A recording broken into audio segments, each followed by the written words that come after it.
Democracy एक ऐसा system of governance जिसकी वैसे तो कई सारी डेफिनेशंस और वेरियस फॉर्म्स है, लेकिन एक रिप्रेजेंटेटिव डेमोक्रेसी का बेसिक कॉन्सेप्ट ये होता है कि एक नेशन या फिर स्टेट के हर एक एलिजिबल सिटीजन को एक चांस मिलता है ये डिसाइड करने का कि उस स्टेट की गवर्नमेंट को कौन रन करेगा बाय वोटिंग। और ऊपर से देखने में काफ़ी अच्छा कॉन्सेप्ट लगता है। शायद यही रीज़न है कि throughout the 20th century democracy flourish कर रही थी और नंबर ऑफ डेमोक्रेटिक कंट्रीज दुनिया भर में इंक्रीज हो रही थी।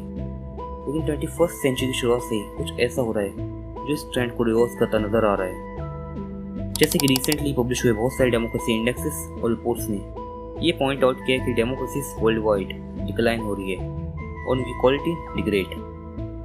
और ये फिनोमेनन एक और फिनोमेनन से कोरिलेटेड है, वो है राइज ऑफ पॉपुलिस्ट और अथॉरिटेरियन लीडर्स। लेकिन इस सबसे हटके मोस्ट सरप्राइजिंग फैक्ट तो ये है कि लोगों का पर्सपेक्टिव वर्ल्ड वाइड डेमोक्रेसी को लेकर चेंज हो रहा है और मोर पीपल डेमोक्रेसी को डिसलाइक करने लग गए हैं। तो कौन है ये लोग? एट फर्स्ट ग्लैंस हमें लगता है कि ये लोग mostly uneducated, politically less knowledgeable और सीधे साधे लोग हैं जो कि प्रोपेगेंडा और मिस इन्फॉर्मेशन का शिकार होकर ऐसा सोचने लग गए हैं, जो कि कुछ हद तक सच भी है। लेकिन सब लोग ऐसे नहीं हैं। जैसे कि कई इंटेलेक्चुअल्स, पॉलिटिकल एक्सपर्ट्स और वेल एजुकेटेड लोग भी डेमोक्रेसी को डिसलाइक करने लग गए। पर क्यों? जनरली अगर आप एक डेमोक्रेटिक कंट्री में रहते हो तो आपको बचपन से यही सिखाया जाता होगा कि डेमोक्रेसी एक ऐसी प्रिविलेज है जिसके लिए हमें थैंकफुल और प्राउड ऑफ होना चाहिए और उसे प्रोटेक्ट करना हमारी जिम्मेदारी है। But according to democracy critics, is it? So let's try to understand why there is a rising hate for democracy. Democracy criticism उसकी हिस्ट्री इतना ही पुराना है। डेमोक्रेसी की शुरुआत हुई थी एंशिएंट ग्रीस में in the city state of Athens. और एथेनियन डेमोक्रेसी एक काइंड ऑफ डायरेक्ट डेमोक्रेसी थी और यहीं से बिलोंग करते डेमोक्रेसी के one of the earliest critics जैसे कि सोक्रेटिस और प्लेटो, वही ग्रेट थिंकर्स और फिलोसोफर्स जिनकी फिलोसफी हम आज भी पढ़ते हैं। तो उस टाइम से ही जहाँ कुछ थिंकर्स डेमोक्रेसी को सपोर्ट करते हैं तो कुछ oppose. So let's try to look at arguments of each side, that is advantages and disadvantages of democracy. First of all, advantages. तो डेमोक्रेसी के सपोर्टर्स का ये मानना है कि डेमोक्रेसी के अंदर ऐसे बहुत सारे एडवांटेजेस मिलते हैं जो कि दूसरे सिस्टम ऑफ गवर्नेंस में नहीं पाई जाती। जैसे कि इक्वल अपॉर्चुनिटी देना हर एक एलिजिबल सिटीजन को ये डिसाइड करने की कि उनकी गवर्नमेंट को कौन रन करेगा, which is by voting. Next advantage is accountability, क्योंकि अगर लोगों को लगता है कि उन्होंने जो लीडर अपॉइंट किया है वो उनके बिहाफ में उनके वेलफेयर का काम नहीं कर रहा है, so they can just vote him out in next election. लेकिन अकाउंटेबिलिटी तो तभी आएगी ना जब सब कुछ ट्रांसपेरेंट होगा, जो कि एक और एडवांटेज है डेमोक्रेसी का, ट्रांसपेरेंसी, जो कि दूसरे सिस्टम ऑफ गवर्नेंस में हार्डली मिलती है। इसके अलावा दूसरे इंपॉर्टेंट एडवांटेजेस जो कि डेमोक्रेसी के साथ मिलते हैं वो fundamental rights including freedom of speech and expression, freedom of religion, women's rights, education and health rights and the list goes on. अब बात करते हैं डिसएडवांटेजेस की। तो डेमोक्रेसी के क्रिटिक्स का ये मानना है कि एक एवरेज पर्सन बहुत ही स्टूपिड होता है जो कि अपने most of the decisions emotions के बेसिस पे लेता है, रैशनली और लॉजिकली नहीं।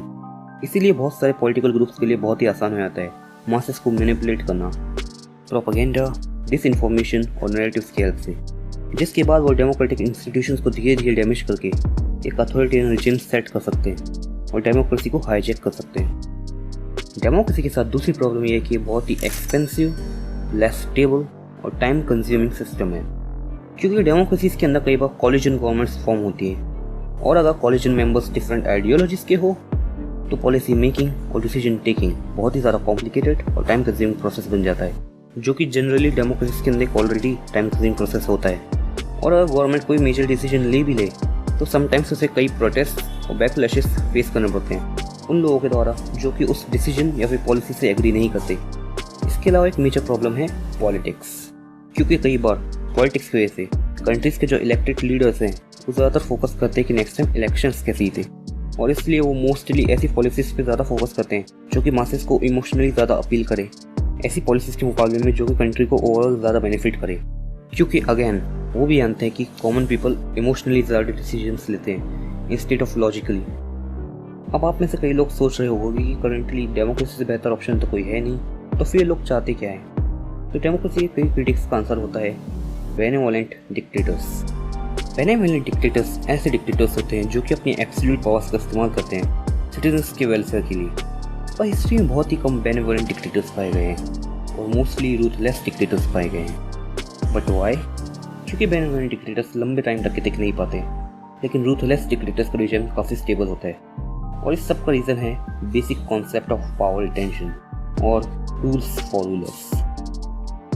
ऐसे डिक्टेटर्स इसलिए पावर मेंटेन नहीं कर पाते क्योंकि अगर कोई रूलर रिसोर्सेज को स्पेंड कर रहा है पब्लिक के वेलफेयर में, उन लोगों को शेयर करने की जगह जो कि उसे उस पावर में मेंटेन करने में मदद कर रहे हैं, सो ही और she certainly will be doomed और उसे प्रोबेबली एक ऐसे क्रूअल डिक्टेटर से रिप्लेस कर दिया जाता है जो कि की सपोर्टर्स पे ज़्यादा रिसोर्सेज स्पेंड करे जनरल पब्लिक के मुकाबले में। इसका दूसरा रीज़न ये भी है कि अगर कोई डिक्टेटर उसके स्टेट की पॉपुलेशन को somewhat educated, somewhat connected और सम वॉट हेल्दी बना रहा है, तो वो पॉपुलेशन मोर ससेप्टेबल रहती है रिवॉल्ट करने की डेमोक्रेसी के लिए। लेकिन ऐसे रिवॉल्ट्स का रिजल्ट कई बार इवन वर्स डिक्टेटर को मिलता है।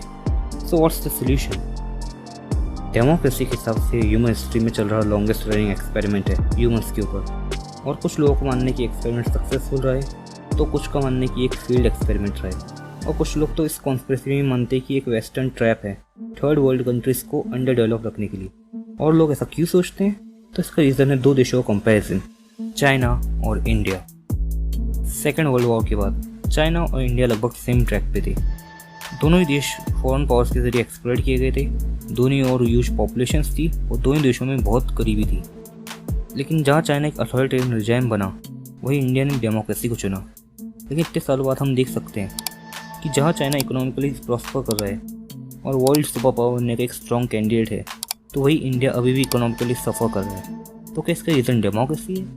वेल, इट्स कॉम्प्लिकेटेड टू से, क्योंकि हमारे पास दूसरे एग्जांपल्स भी हैं, जैसे कि नॉर्थ कोरिया और साउथ कोरिया। कोरियन पेनिनसुला के डिवीजन के बाद जहां नॉर्थ कोरिया एक रूथलेस अथॉरिटेरियन रिजिम बना, तो वहीं साउथ कोरिया एक डेमोक्रेसी बनने के बाद भी डेवलप हुआ और प्रॉस्परस बना। पर हमारे पास डेमोक्रेसी के अगेंस्ट में एक और एग्जाम्पल है, और वो है सिंगापुर। सिंगापुर आज एक बिजनेस हब और हाईली डेवलप्ड सिटी स्टेट है, लेकिन सिंगापुर स्टार्टिंग में गरीबी से ही हुई थी, और टाइम के साथ हुई इस रैपिड डेवलपमेंट का श्रेय सिंगापुर की अच्छी गवर्नेंस को जाता है। बट सिंगापुर की पॉलिटिक्स सिंगल पार्टी डोमिनेटेड रही है, जहां अपोजिशन नियरली नॉन एग्जिस्टेंट है और गवर्नमेंट का क्रिटिसिज्म अलाउड नहीं है। लेकिन कई लोगों का मानना है कि सिंगापुर की इस अथॉरिटेरियन मेथड की वजह से ही इतना डेवलप हो पाया है। अब आप में से कई लोग सोच रहे होंगे कि हमारे पास दूसरे एग्जाम्पल्स भी तो हैं, जैसे वेस्टर्न यूरोप, जिसमें वो कंट्रीज आती है जो कि हाईली डेवलप हैं और हाईली डेमोक्रेटिक हैं और मेनली हर इंडेक्स में अच्छा परफॉर्म करती हैं। तो डेमोक्रेसी कुछ क्रिटिक्स का कहना है कि वो कंट्रीज डेमोक्रेसी को इम्प्लीमेंट करने से पहले से ही कुछ हद तक डेवलप और रिच थी, कॉलोनाइजेशन और इंडस्ट्रियलाइजेशन की वजह से। तो वहाँ की पॉपुलेशन भी काफ़ी हद तक एजुकेटेड थी, इसलिए वहाँ डेमोक्रेसी का मॉडल सक्सेसफुल साबित हुआ। उन लोगों का मानना है कि Europe was in right time for democracy, but when is right time for democracy? कई लोगों का मानना है कि वर्ल्ड एक डाइवर्स प्लेस है, इसलिए डेमोक्रेसी हर प्लेस में और हर टाइम पीरियड में सक्सेसफुल हो ऐसा शायद पॉसिबल नहीं है। इसलिए एक स्टेट के लोग जब तक के इकोनॉमिकली प्रॉस्परस और वेल एजुकेटेड नहीं हो जाते, डेमोक्रेसी को वहाँ इम्प्लीमेंट करना काउंटर प्रोडक्टिव हो सकता है। लेकिन एक सर्टेन सोशियो इकोनॉमिक थ्रेशोल्ड को पार करने के बाद डेमोक्रेसी एक वायबल ऑप्शन बन जाता है। But what about China, you may ask? Well, China एक यूनिक एग्जांपल है। Sure as a nation China economically great कर रहा है और अपने सिटीजन्स की लाइफ इंप्रूव कर रहा है। लेकिन ऑनेस्टली एक बार सोचो कि किस नेशन पे तुम ज़्यादा ट्रस्ट करोगे, एक अथॉरिटेरियन रिजिम पे या फिर एक डेमोक्रेसी पे? और आप में से कई लोगों का आंसर होगा democracy. And this is exactly what is happening world wide. कई देश चाइना पे कम ट्रस्ट करने लगे हैं, इसलिए नहीं क्योंकि वो चाइनीज़ लोगों को पर्सनली डिसलाइक करते हैं, लेकिन इसलिए क्योंकि वो ट्रस्ट नहीं कर सकते चाइनीज़ गवर्नमेंट पे। और इस डिसट्रस्ट के कुछ मेजर रीजंस हैं, जैसे कि lack of transparency, lack of free media और ह्यूमन राइट्स वायलेशन एक्सेट्रा। इसके अलावा चाइनीज़ गवर्नमेंट कुछ डोमेस्टिक बैड डिसीजंस के लिए भी बदनाम है, जैसे कि चाइना का cultural revolution, Tiananmen square massacre और मोस्ट इम्पॉर्टेंटली चाइना की वन चाइल्ड पॉलिसी, एक ऐसा डिसीजन जिसकी वजह से चाइना की डेमोग्राफिक बैलेंस की वाट लग गई। और ऐसा इसलिए होता है क्योंकि गवर्नमेंट एक्सपर्ट्स तक की नहीं सुनती और आगे ऐसे डिसीजंस ना लिए जाए। इसलिए कई लोगों का मानना है कि चाइना का टाइम आ चुका है एक डेमोक्रेसी बनने का, लेकिन ऐसा हो पाएगा कि नहीं, ये तो आने वाला टाइम ही बताएगा।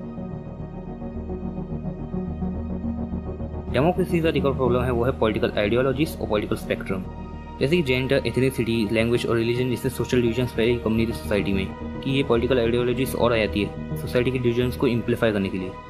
पॉलिटिक्स की वजह से सोसाइटी में पोलराइजेशन एक्सट्रीम लेवल्स तक बढ़ जाता है, जिस वजह से उस देश के लोगों के ओपिनियंस पॉलिटिकल आइडियोलॉजी से बढ़ के आ जाते हैं। और पॉलिटिकल पार्टीज भी कई बार उनकी आइडियोलॉजी से अलाइंड पॉलिसी मेकिंग करती है, नई कंट्री के ओवरऑल बेनिफिट के हिसाब से।